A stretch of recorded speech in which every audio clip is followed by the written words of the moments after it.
What's up, Vanity Friends? Welcome back to my channel. And for those who are new here, hi, my name is MJ Garcia Perez. And in today's video, pag-uusapan natin is all about hair care. Sobrang importante din po na pinapangalagaan natin ng ating hair. And ako, isa rin yan sa mga priority ko bukod sa skincare kasi ang laking factor kaya na nagagawa ng hair sa overall looks natin. Aminin ninyo, may mga gupet or mga hairstyle or haircut na binabagayan tayo. Diba? Minsan pag hindi natin nagustuhan yung gupet o yung hairstyle natin, ang lakas makasad, tapos feeling natin ang tsaka natin, di ba? Pero bukod sa haircut tsaka sa hairstyle, mahalaga din po na dapat healthy po ang ating hair.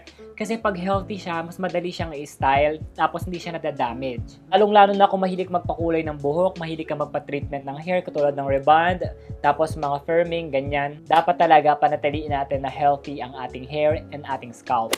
Tapos para sa mga hair treatment, usually nagpupunta tayo sa mga salon, di ba? Ngayon ang problema, ang hirap talagang pumunta sa salon dahil nga mayroon tayong pandemic. Karamihan sa mga salons, sarado sila. Tapos kung mayroon namang open, sobrang hirap talagang magpa-book kasi nakapila po talaga yung mga gusto magpa-hair treatment. So today, I'm gonna share you a routine that you can do at home.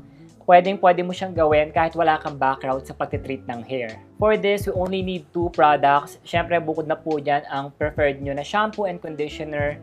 So, the first thing I do, guys, is nag-shampoo po ako ng aking hair. Pero pag nag-shampoo ako, hindi ko po siya minamadali. I take time para i-massage po yung aking scalp and aking hair. I shampoo my hair once a day. Hindi po totoo, guys. Kasi may mga nababasa at napapanood ako na dapat daw 3 to 4 times a week ka lang mag-shampoo para gumanda ang iyong hair. Guys, wag po everyday po tayong mag-shampoo kasi nanonood po dyan yung mga dirt, bacteria, tas mabaho po pag hindi po natin everyday sinashampoo yung ating buhok. Tapos mag-focus din po tayo sa pag-shampoo sa ating scalp or sa ating anit. Huwag tayong basta mag-focus sa ating hair. So after ko mag-shampoo, guys, i-rinse ko lang siya. Now, i-apply na po natin ang ating hair treatment. So for this, we're gonna use the hair treats, hair spa in Gugo and peppermint variant. So, kukuha lang tayo ng product, then lalagyan natin siya sa ating palm, then directly, i-massage po natin siya una po sa ating scalp. Yes po, dapat magsa-start tayo sa ating scalp. Make sure na massage po natin every part of our scalp, dadaanan po natin siya.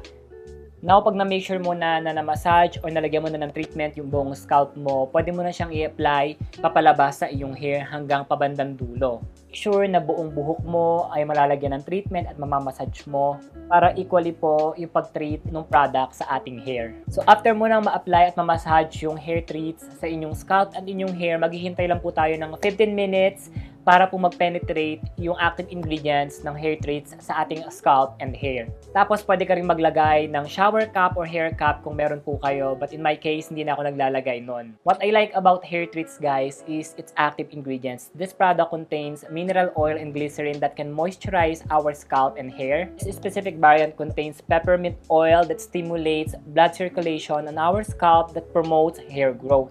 Peppermint also prevents hair fall, tapos mayaman din po ang peppermint sa antiviral, antifungal, and antibacterial properties. This product also contains Gugo bark extract. It has the ability to deeply cleanse our scalp and hair, and it also prevents hair loss. Lactic acid that balances the pH level of our scalp, tapos nakukondition din po niya yung scalp and hair natin. Citric acid that makes the hair soft, smooth, and glossy.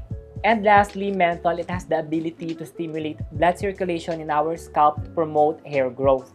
Ako, itong Gugo plus peppermint talaga yung aking preferred na variant kasi pansin ko mabilis maglagas yung hair ko pag nagsusuklay ako or kahit sa kama nakikita ko minsan sa pillowcase ko na may mga hair fall ako. Hindi naman malala pero ayun, gusto ko kasi guys na meron siyang cooling effect, so refreshing din siyang gamitin. So usually habang hinihintay ko 15 minutes na matapos sa aking hair, nag-ML or nagti-TikTok muna ako. So after 15 minutes, pwede na po natin siyang banlawan. Huwag po tayong sa sobra guys sa oras. Sundin po natin yung instruction niya na dapat 15 minutes lang siya naka-leave on sa ating scalp and hair. So pag nabanlawan mo na siya, make sure po na walang natirang treatment sa ating hair ha. So make sure i-rinse po natin siyang mabuti. And personally guys, for me no need na para mag-conditioner after mo ng hair treatment kasi ang lambot na talaga ng buhok afterwards. So the next step after po natin mag-hair treatment is patuyuin lang po natin yung ating hair ng blow dry or kung wala naman pong blow dryer, pwede naman po tayong gumamit ng tuwalya lang at hintayin natin matuyo ang ating buhok. So after na po matuyo ng ating hair, mag-a-apply na po tayo ng hair coat or hair shine. Kung depende na lang sa inyo kung ano yung mas gusto nyo. Pero ako mas prefer ko po yung hair coat. Lalagay lang po ako ng konting ng product sa aking palm, maybe a few drops. Tapos i-gently massage ko lang po siya sa aking scalp. Yes, mag-start po ulit tayo sa scalp all the way to our hair. This hair coat contains ginseng that increases dermal cells in our scalp, that it strengthens the follicles and the roots of the hair. It also prevents damage and thinning or yung pagnipis ng ating buhok. It also contains mineral oil that protects and moisturizes our scalp and hair. So that's it guys, ganun lang kadali at nakapag-treat na po tayo ng ating hair. Sobrang dali lang, di ba? Hindi mo na kailangan ng mga equipment or machine. Products na kailangan mo, apply mo lang siya sa iyong hair and meron ka ng DIY hair treatment. Alam nyo, ang laking tulong ng mga ganitong klaseng product guys, katulad ng hair treats, hair spa, kasi alam mo yun, kung talagang gusto mo pangalagaan yung buhok mo, tapos on a budget ka, super affordable, ang ganda niya sa hair. I only use this treatment 1 to 2 times a week, pero yung hair coat, I use it every day and napansin ko mas healthy, glowing, silky, smooth ang aking buhok. Tapos ang pinakagusto ko sa kanya guys, long lasting talaga yung bango, as in, ang bango-bango niya sa hair, hindi siya mabilis mawala, kahit lumabas ka, mausukan ka, maarawan ka, hindi ka nag-aamoy araw, hindi ka nag-aamoy usok, napapanatili niyang mabango ang ating hair and scalp. By the way, available po yung mga hair treats products sa lahat po ng branches ng Watsons nationwide, sa mga SM department stores, and available din po sila sa Watsons online. Lalagay ko na lang po yung link sa description box. And if ever po gusto niyo mag-purchase online, you can use the code HTMJ10 to get 10% discount plus buy one take one. Yes, makukuha niyo po siya ng buy one take one if you use that code. Again, HTMJ10. Lalagay ko po yung link sa description box so sa inyo po pwedeng ma-avail.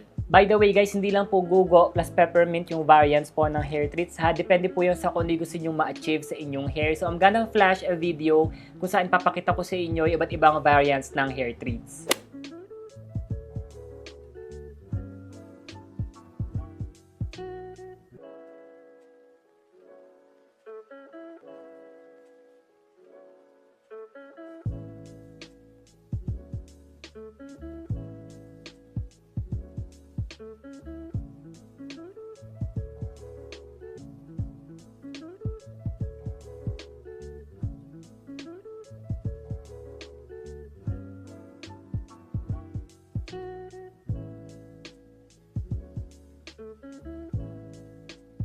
So that's it my vanity friends. Maraming salamat sa panonood. Sana po enjoy nyo yung video natin for today.